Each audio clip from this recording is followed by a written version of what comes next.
kon Moustapha ñu daal di tàmbali li nga xam ne moom moo di waxtaan wi ak actualité comme dañ koy defee saa su ne. très bien bisimilah mënoon nañ tey Coro waxtaane lu mel ne élection locale ñu jëm ak coalition opposition bi nga xam ne moom la ñu tàmbali di tabax ndànk-ndànk te Serigne Moustapha Sy démb am ay bribes d'information bi jot a joxe wax ne moom ak waa PDS waa PASTEF waa PUR danañ ànd dem ci coalition ak difficulté yi nga xam ne moo ci nar a am mënoon nañ waxtaane ci coronavirus ak li nga xam ne moom lay jur jamono ji ci réew mi même si bu fekkee ne dañuy wax ne tendance baissière la ñu seetlu ci nombre de cas mi ngi wàcc teewul mi ngi faat ba léegi ak jafe-jafe ci nekk mën nañ waxtaane yu bëree bëri mais tey Coro ci àjjuma ji dama tànn tey bëgg a am une pensée pour tous ces pères et mères de famille yi nga xam ne ci fajar ba léegi Cheikh Tidiane ñi ngi paccax ci ndox mi ak jafe-jafe yi muy jur ci dëkk bu mel ni Ndakaaru te dara waralu ko lu dul dem wuti lu ñu dundalee seen njaboot am une pensée également pour ñi nga xam ne jamono ji nga xamee ne yow yàlla dimbali na la nga tëdd ci lal ba fajar wala ba 8 heures wala ba 9 heures peu importe nga yeewu sangu jël sa oto wala jël sa rek dem liggéeyi ñoom ci ndox la ñu fanaan bari na ay sénégalais yoo xam ne surtout fii ci Ndakaaru yoo xam ne bu xiinee seen àdduna tukki bari na ci ñoo xam ne démb ci guddi ba fi ñuy waxateeg yow nii gëmmuñu ndax ci ndox lañ nekk ñoom ak seen njaboot li tax mu jar a taxaw mooy dañu am impression que ni difficulté yooyu yëpp taxul ba léegi gouvernement bi ñi ñu jiite en général jël mesure ampleur dégâts yi jafe-jafe yi nga xam ne moom la sénégalais yi nekkee li ko waral mooy daaw ci waxtu wi doogoon nañ fii di waxtaane mbirum mbënd ak jafe-jafe yi mu juróon ci Kër Massar président de la République defoon benn déplacement foofule ci Kër Massar def ci ay promesses yu bari def nañ ci ay conseil présidentiel ay réunions yu bari génne budget ne moom lañ cay def ba pare yokku ca ne danañ def Kër Massar muy département keroog bi ñu officialisé signé décret bi nga xam ne moo def Kër Massar département fii laa toogoon ma ne Cheikh Tidiane comme dañoo jàppoon ne Kër Massar dafa war a nekk département ndax mbënd mi comme nekk na département na mbënd mi jeex mais li waa ji wax boo demoon tey jii Kër Massar mel ne la fa xewoon daaw moo fa xew rek amul benn amélioration wala lu ko raw nga yokk ci boo ñëwee fii ci Ndakaaru nga xam ne quartier yu bari xëy na ndox mi épargné woon na leen wala sax mbedd yu bari ndox mi épargné woon na leen gas gi ñu gas dëkk bi mu mel ne ay kambi kañe ay projets yu dul chantier yu dul jeex mukk tax na tey ñu ci bari ci ñun pour ñu liggéey si jafe-jafe la émission bi li ko tardé loolu ci la bokk ndox mi ci Ndakaaru foo jaar pour ñëw def si ko difficulté lay am muy ay difficultés yoo xam ne sénégalais yi ñu ngi koy tund te inondation yooyu dafa am loo xam ne duñ koy wax souvent dafa am man dama jàpp boo ci waxtaane borom xam-xam yi da lay wax dafa am au moins ñaari catégorie dafa am quartier yoo xam ne ay quartier la souvent yu ñu naan la fii moom waxuma yoon ndox mais dëkkukaayu ndox la c'est-à-dire que boo fa dëkkee attends-toi à ce que muy taa am quartier yoo xam ne dafay taa simplement parce que amul assainissement et ñu bari dañ naan la sax am na ci réew yu bëree bëri soo demee réew bu mel ne Hollande ñu koy woowee Pays-Bas réew la moo xam ne li tax ñu koy woowee Pays-Bas nee nañ parce que ndox mi da koo sut et teewul nit ñaa nga fa dëkk di fa dund ça veut dire simplement que ni quel que soit zone bi ñu dëkk lu fa ndox mën a dëkk su fekkoon ne état bi def na ca moyens ya ca war ndox mën na leen a bañ a sonal wala bu fa amee également taw la buy durer 1h30 après ndox mi dem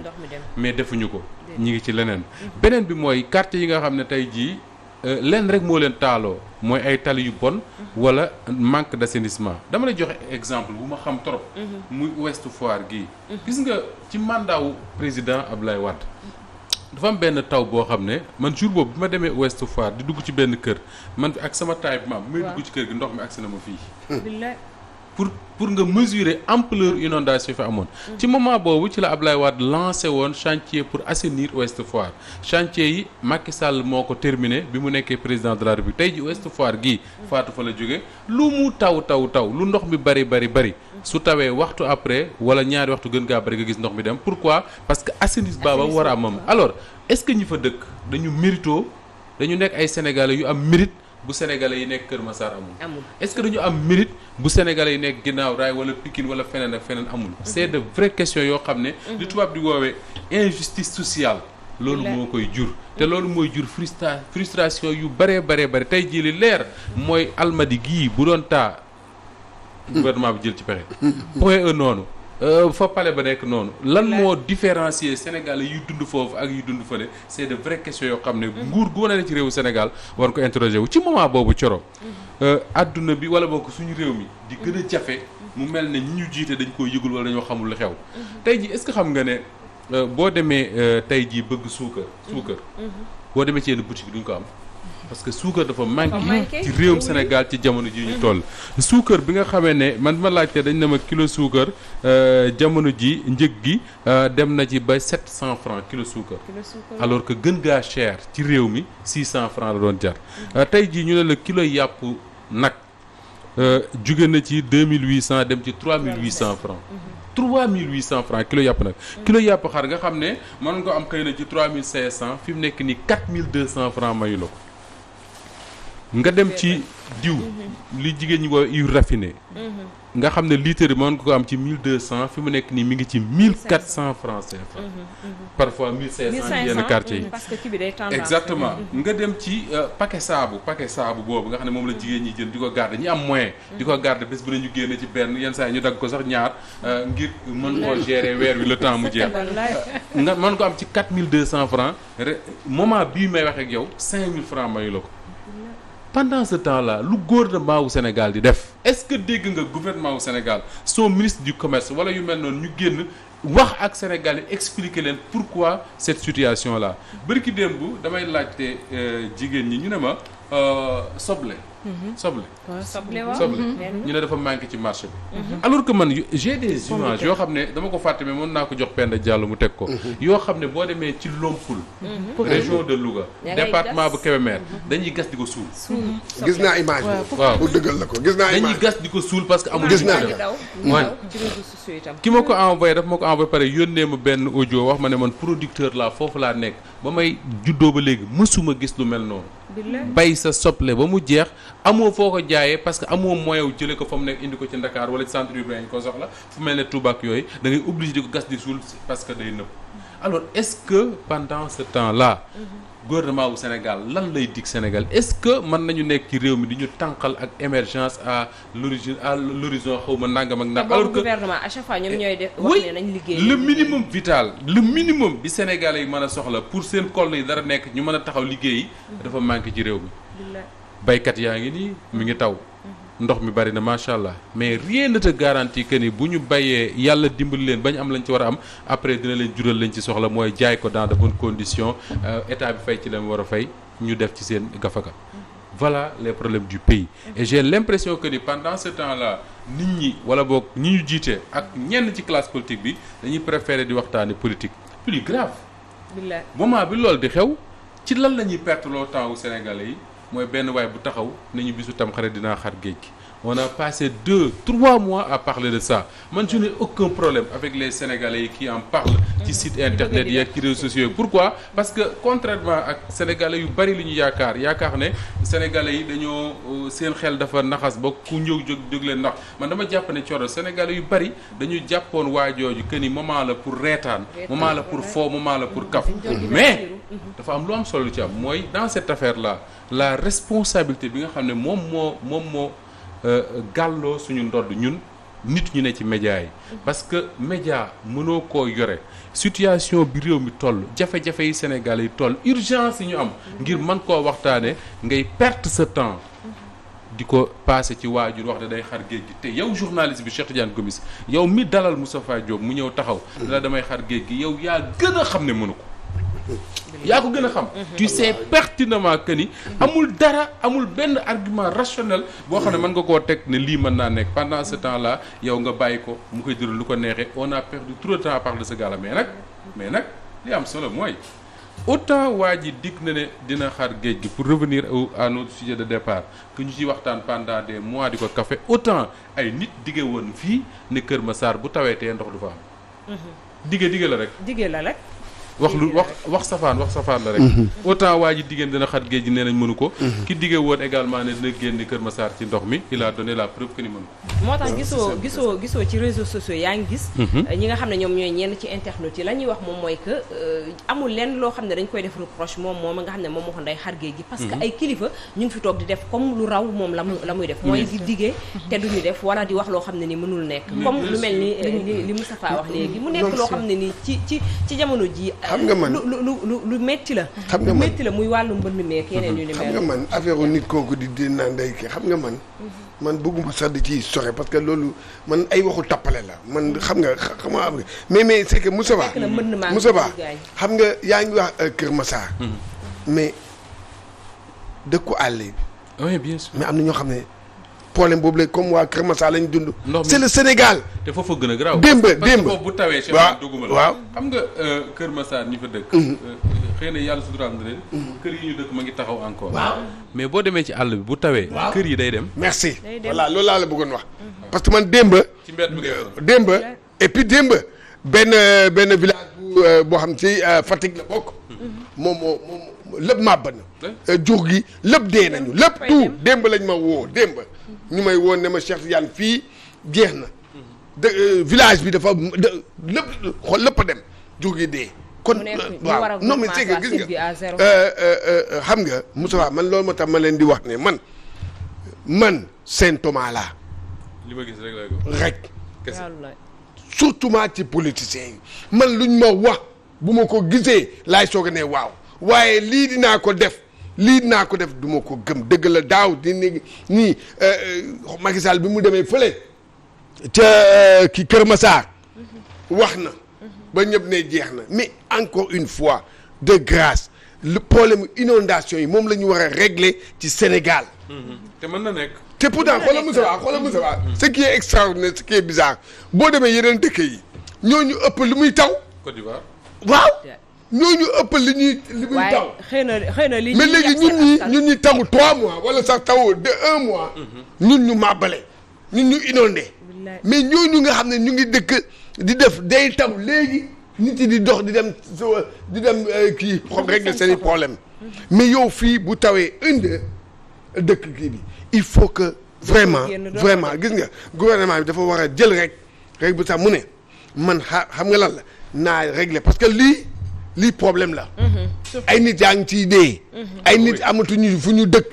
dégg nga feebar yi du voilà feebar yi surtout loolu. lépp mu ngi am. kon lii affaire la boo xam ne bu rëy la.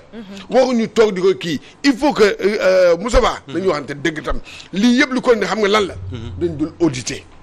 dañ dul auditer di xool yow Moussa Ba jox naa la million pour nga dem defari lii. xam nga lan la rendre ma compte ana xaalis bi fu mu dugg. mais tant que ñu ngi bàyyi jox Moussa Ba dégg nga ay milliards mu dem ñoo taxaw ba taxaw nit yi ñu xulli.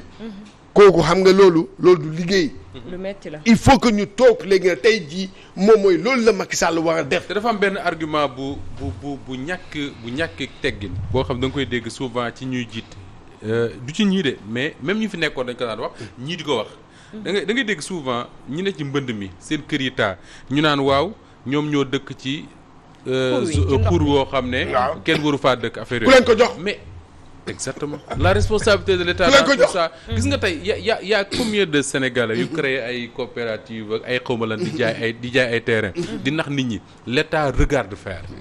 du ñu def benn effort pour arrêter te pourtant État wu Sénégal bu ko neexee président de la fa mu toog xam na fan la ñu war a dëkk ci réew mi xam na fan la suuf am xam na fan la ñu war a jaay fan la ñu war a jaay mais da ngay gis ñuy tabax ab cité wu lëmm wala quartier wu lëmm état bi toog di ko seetaan 10 ans 20 ans après mu commencé di état bi taxaw naa waaw fii kenn waru faa dëkk beneen bi mooy da ngay gis ñoo xam ne c'est des privés des entreprises bien connues keroog maa ngi ko seetaan ci Walfadjri ñoo xam ne nee nañ ay espagnol xaw ma italien ñoo leen jaay ay terrain dig leen ne dañ ko assainir tout muy ñooñu état bi toog di ko seetaan tey ji da ngay gis Sénégalais problème bi ñuy gën a am mooy da ngay Cheikh Tidiane da ngay am sentiment wu ne yow da nga nekk ci réew moo xam ne ñi nga xam ne ñoom nga tànn fal leen ñu jiite la ñoom assisté wuñ la ci dara. tey jii combien de ministres députés directeurs de société et cetera ñoom ñooy tëdd guddi nelaw ba 9h ñu yeewu xalaatuñ ñu fanaan ci ndox mi seen oto sax duñu laal bunti mu tijjeeku chauffeur a koy tijji ñu dugg toog dem seen bureau toog fàtte ne ñi leen faloon ñi ngi fanaan ci ndox mi. te alors que réew bu àggee foofu c'est très grave tey jii da ngay gis dans la banlieue de Dakar c'est le mérite de certains maires bëgguma ci lim kenn parce que je fais la promotion de personne moi mais am na ci maire yoo xam ne bu dee taw dañuy génn ne ci quartier bi ànd ak waa quartier bi même buñ mënul dara sax ñu ngi assister nit ñi xool tey jii sénégalais ñi ne ci ndox bi doon nañu am sentiment wu assistance bu ñu am ci yow bu ñu am ci ñoom suñu ne woon bu ñu génnee gis le ministre de l'intérieur gis le ministre de l'assainissement gis le ministre nangam ak nangam ñu xool ne ñii au moins xëy na lii di am mënuñ ci lu bari mais ñi ngi ñëw di leen assister mais kañ la Macky Sall gëjoon foofu ak ministre am yàgg na politique est malsaine. C'est pourquoi elle est mal perçue actuellement. Pourquoi? Parce que stratégie Machiavel bi nga xamante ne moom la ñuy adopté bu dee ci loolu la. te ñun Sénégal dañoo am ay valeurs. Je pense que wax nañoo penché wu ci valeurs yooyu nga xamante ne mën nañoo diriger réew. mais lan la en fait da nga war a njëkk a am yërmande ci sa peuple. surtout bu fekkee ne yërëm leen parce que conditions yu nit yi nekkee je pense que boo dee dirigeant ak ku mënti doon war nga yërëm sa askan nu ñu nekkee d'abord pour nga mën leen a diriger mais bu fekkee ne da ngay def du je m'en foutisme parce que yow nekk ci conditions yu baax boole ko ak yërmande je pense que ne dara du dem te bu fekkee ne da ngay jàppale askan bi lan la moo tax des fois mooy lu ñu wax tubaab bi d'une part am nañ ci côté boo xamante ne baaxul mais am na foo xamante ne dina baax peut-être yu bari sax peut-être bu dee côté ni nga xamante ne mooy ak yelleef doomu aadama booy seet seen dirigeants yi respecté nañ leen da ngay xool rek bu dee ci côté boobu kon ak dirigeants africains yi te ñun ñoo war a gën a am valeur yooyu ci côté boobu je pense que ne ñun ñoo lu ñu jox suñu njiit yi tubaab bi joxuñu ko seen njiit yi voilà bu dee côté boobu ñoom ñoo ñu lépp ñoom ñoo ñu gën a baax ci wàllu li nga xamante ne moom dañuy diriger ci côté boobu te ñun ñoo leen ko war a ëpp vertu yooyu fii la ëppee ci Afrique rawatina Sénégal léegi ñun ñu perdre valeur yooyu yëpp léegi nan lay demee léegi mooy li nga wax sànq injustice sociale mooy créer frustration lu nekk nit ñi jóg fu nekk lu tax dem ba mooy ni ñuy def Auchan ñëw saccager vandaliser partout parce que la dañuy dem ba dañuy merloo askan wi parce que dañ naan ñi amuñu yërmande ci ñun même bu fekkee da nga gis koo xamante ne melut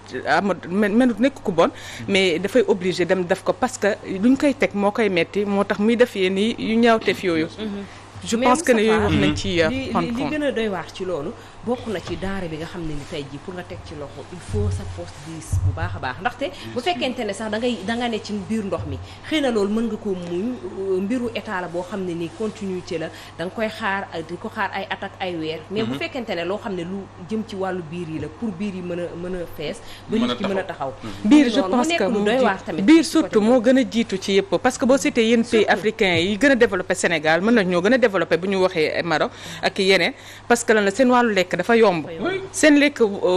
Turquie ak yeneen pays seen lekk boo yoree benn 750 donc bu ñu ko kii Sénégal donc mën nga ciy dund mais fii nga xamante ne ndekki sax 1000 francs boo ko tegee mënoo ko lekk loolu déjà war nañ ko xoolaat ci dëkk bu mel ni Sénégal bokk na ci dëkk yi gën a cher ci àdduna bi Dakar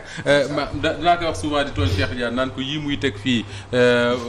Sénégal yu bari luxe la ci ñoom Sénégal yu bari bari alors que soo demee ci réew yi ngay wax fu mel ne Maroc gii pour ne pas bañ a sori mais loo am ko mais bien sûr tey jii nii soo yeew woon aventure wul rek nga yeewu taxaw ci maire bi nekk à côté di jaay ndambeek yu demee noonu mais da nga naan mais attends nit ñi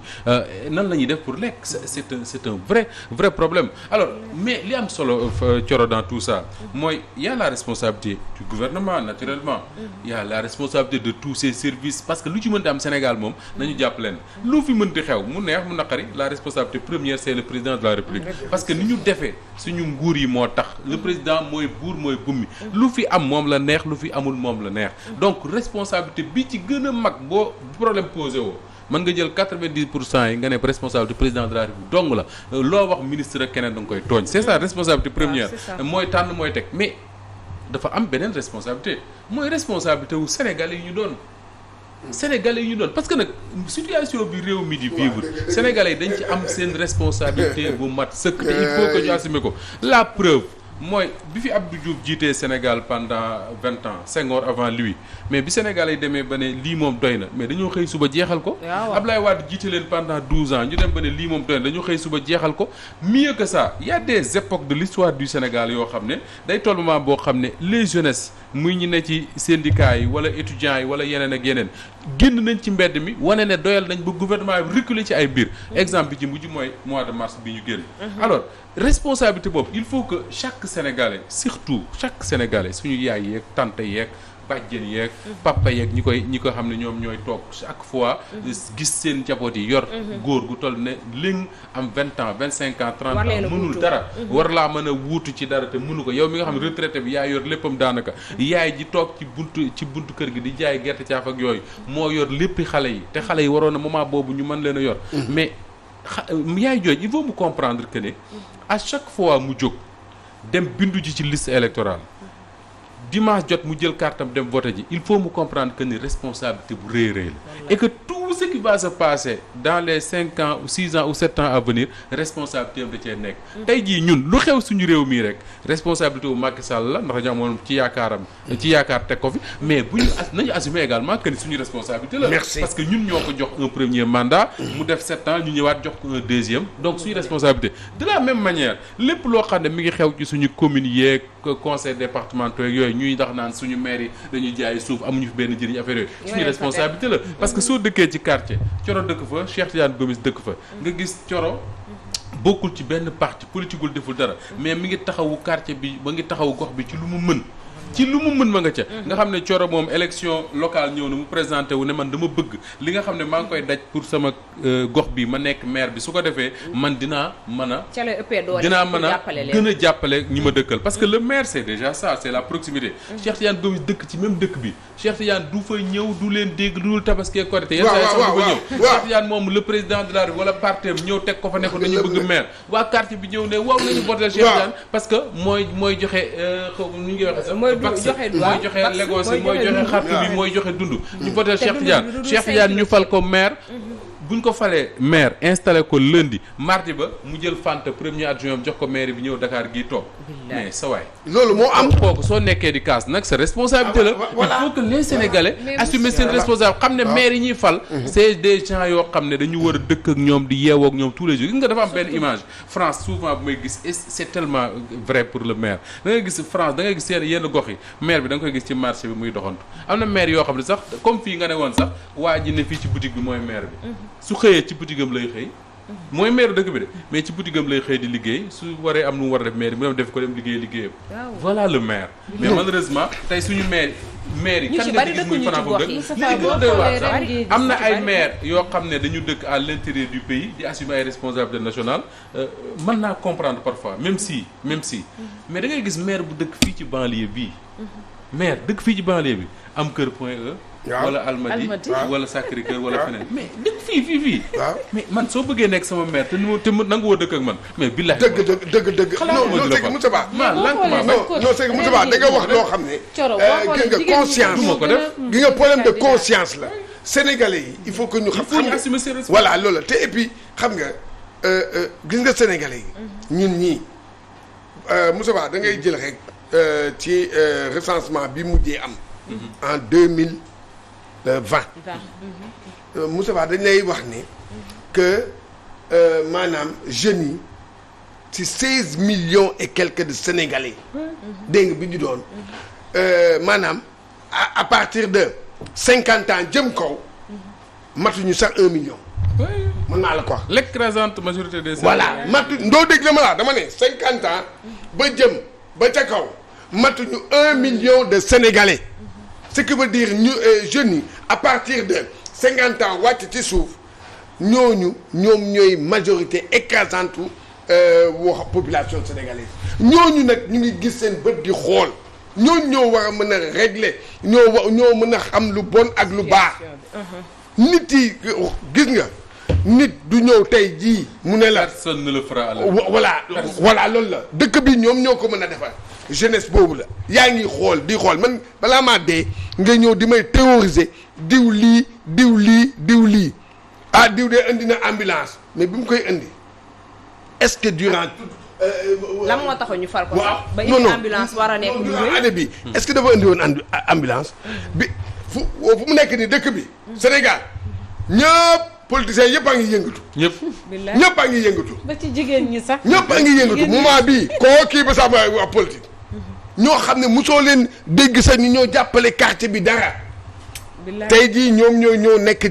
ñoom ñooy ñëw pour lan parce que élection yi ñooy ñëw ñooñu bu ñu paree dootoo leen gisati. te leen surprise toujours mooy am toujours dëkk yi nga xamante ne ñoo gën a sonn ñoo gën a am jafe-jafe bu élection ñëwee ñoom ñooy falaat ki nga yaakaaroon ne duñ ko fal. yu mujj bi rek muy lu jaaxal nag ñëpp. moo jaaxal ñëpp parce que bu mujj bi même cas la. mu mel ni ñoom ñoo bëgg tam à chaque fois koo xam ne nii da leen di fowee wala koo xam ne nii tey. mais parfois Thioro li nga wax noonu neexul de. mais parfois sentiment boobu ngay am. c'est vrai. mi ngi mel ne rek boo fee doo xam lu ko expliquer mi ngi mel ne jigéen ju fekk waa ju baax ju ko mën a yor et fu mu ne ko fi njukki dem topp benn mandat yi doo xam lu ko expliquer. parfois da nga naan mais sénégalais est-ce que du ñoom ñoo bëgg nit ku leen ni noot. di leen xor ñooñal di leen xiifal après mu ñëw jox leen dara. tu te poses ces questions là loolu mooy la réalité tey jii parce que élection locale la ñu jëm. Fanta wax na ko sànq koo ci gis ñi ngi kurti fu ne ñu dugg fa. ku ne ñu dem seeti la ku ne ñu dem kii la. mais ñi ci bari ci ñoom tey dañuy bëgg a nekk maire benn localité ca àll ba ma dëkk wala fenn. mais nekk maire foofu intéressé wu leen de. intéressé wu leen mais dañuy bëgg a falu foofu maire su ko defee président de la république ne gagné nañ seen gox taxal ma woo leen jox leen benn poste ministre fële wala conseiller nangam fële wala fële nangam loolu mooy intéressé pendant ce temps là boo jëlee ñiy politique ñëpp teg à côté c'est ça l'intérêt du maire da ngay gis des sénégalais mën nañ nekk ay jeunes mën na nekk ay vieux mën na nekk ay góor ay jigéen dëkk ci quartier ba nga dëkk nga am possibilité ne ñii ñoom sama quartier bii lu fi mas a taxaw ci jafe-jafe ñëw nañ taxaw ci tey dañoo bëgg nekk maire bu ñu leen joxee suñu maire bii danañ dëkk ak ñun di ñu dimbali suñu ay jafe-jafe bu ñu jaaxlee ñu taxawuñu nga ne leen fa ñukk ne man politiciens yi laa préféré mais soo préféré politiciens yi nag après lu ci am da nga koy assumer mooy responsabilité wu sénégalais yi loolu ñu topp ci gox-goxaat yi moo ñu topp ba ci présidentielle mooy que dañuy dem ba quartier après du ñu xam exactement ñoom lan lañ def ba jox ko ki nga xam ne ni tey ji tey même sénégalais yi ñooy toogaat 1 mois 2 mois après di kaas te yow koo xam ne ni jox ko premier mandat la nga ko doon doyee defu ko muy maire muy président ak ku mënti doon kooku yaakaar naa ne mérité wul sa deuxième mandat vraiment te ay comme ni ko waxee 16 millions de sénégalais yi ay président ñu ngi ci biir ñoo xam ne pare nañ pour defar dëkk bi ndax tam lu mu mënti nekk rek am na koo xam ne ni tey ji bu toogee gauche mën a def lu bon am na ku toog droite mën a def lu baax donc nañuy càmbaraat di xoolaat li may gis surtout élection yi ñu jëm li may gis Moustapha da ngay gis sax nit ku liggéeyul sax mu woote sax ay jotaay ñu koy gën a encourager di ko naan yaa ngi liggéey te heure que liggéeyu ñoom xam nañ bu baax ni diw miy fal fi liggéeyul mais dañ koy chaque jour dañ koy tagg Fanta Sénégal rek ngay gis nga dëkk ci quartier dëkk fa ak nit mu yor poste sous responsabilité boo xam ne mayu ko 300 000 par weer wala mayu ko 500 000 par weer muy dawal 4x4 boo xam ne 50 millions lay jar tabax kër guy jar 100 millions mu leer la yow mi dëkk ak moom mu leer la ne sa aqulaay taala que ni kii sàcc la. sàcc la sa alal la lay jëfandikoo nga taxaw di ko jaamu yow. nga taxaw di ko jaamu. bu wootee nga dem rassembler ko ay nit solo ko ay. ñëw di ko tàcc di ko te ku ko wax nga ne dafa soxor. voilà kii da nga ko bañ. te Moustapha mais il faut que les non c'est neexul ba neexul nag mais il faut que les Sénégalais yi assumer seen responsabilité mu leer na kii sàcc la yow te si quartier boobu nga dëkk bu fa benn waaye sàccee ginaar léegi nga jóg attan koo rey te Moussa Ba am na benn système Moussa Ba en parlant de maire et aussi de élection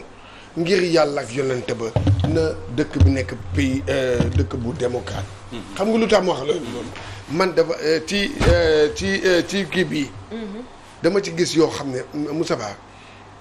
boo nekkul maire bu bokk au pouvoir yow sa gox maanaam état du la jàppale. c'est ça. non et non sincèrement da nga ciy gis ay projets yoo xam ne yooyu dégg nga da ngay gis koo xam ne fii goxam. dégg nga parce que maire bi mu ngi au pouvoir. nga gis ñu ngi koy jàppale projet ni ko état di jàppale. mais nga gis koo xam ne dégg nga moom ne ko. c'est le cas de Tëngéej sama dëkk moo tax loo ci gis. man sama dëkk Tëngéej xoolal Moussa Ba Tëngéej daa lay wax au nom de xoolal Tëngéej ñu mel. Cheikh Yàlla loolu. xoolal Tëngéej ñu mel parce que y a un maire. boo xam ne PDS waaw maire PDS la. parce que maire PDS la état bi du ko jàppale ci dara. budget bi combien de projets lay taxaw di kii waaye mënu si dara. mais lan la ci est-ce que xam nga nan la ne état xojee am na ci maire yu bari yoo xam ne actuellement ñu ngi daw. population bi day koñe wuñ ko. très bien Fatou. koñewul maire bi population bi lay koñe gis nga te loolu ñaar da ci am non seulement démocratie nangu ko mais deuxièmement plus grave mooy nguur guy def loolu dafay violer même le serment du président de la République parce que président de la République quand même bu ñu ko falee yamale Sénégalais yëpp tey jii boo nee maire Rufisque par exemple puisque c'est l'exemple ngay joxe soo nee maire Rufisque état bi taxawu ko parce que maire opposition la mais maire bi du tee moom bu weer dee dina fayu du tee la ko yàlla jox ci teraanga ma nga continuer di ko am ñan ngay rey mooy population yi ñoo war a am fulla bu ne su élection ñëwee ñu joxaat ko maire wala xool ba xam kan moo koy fay merci loolu c'est-à-dire que affaire yi fulla rek pour leneen beneen bi mooy Cheikh Tidiane tey ñi ngi ñëw ci élection yi parce que ci loolu laay jeex dama ne woon tey du ma wax ci politique mais bon comme dugg nañu jox mu jeex gis nga dafa am débat bu am solo bu ñuy poser temps yëpp mooy affaire primo votant yi ñu ne xale yu bari ñi ngay tudd sànq ne population ñu ci bari ay xale lañ te tey xale yooyu yëpp bu ku nekk amee carte dem di voter du neex ci ñuy jiite parce que ñoom ñooy la majorité en réalité tey xale yooyu ñu ci bari neen dañ leen di xañ ñu inscrire ci liste yi mais xam nga loolu souvent dañ koy def mesurer wuñ danger bi xam nga danger bi mooy lan mooy ñaar moo mën a am soit xale yooyu am possibilité am carte électeur mën a tànn ki leen jiite wala amuñu possibilité am carte électeur ñu tànn ki leen jiite fekkee wuñ ko ñoom su ëllëgee ñu génn ci mbedd mi xeex ak moom. loolu rek la c'est aussi simple que ça mi ngi mel ne li daal fédération sénégalaise de football tey jii ñëpp xam nañ ne ñi jiite fédération sénégalaise de football su fekkoon ne sénégalais yee tànn duñ falu. Allahu akbar. Ce qui va se passer c'est quoi ce qui va se passer c'est quoi c'est que à la moindre faute. sénégalais dina dal seen kaw. di nga ne Moustapha waxoon na la suñ demee Cameroun ci ndiwuñ bi gars yi ne abal leen c'est ça le danger démocratie gis nga vote loolu mooy intérêt wu vote vote day tax nit ki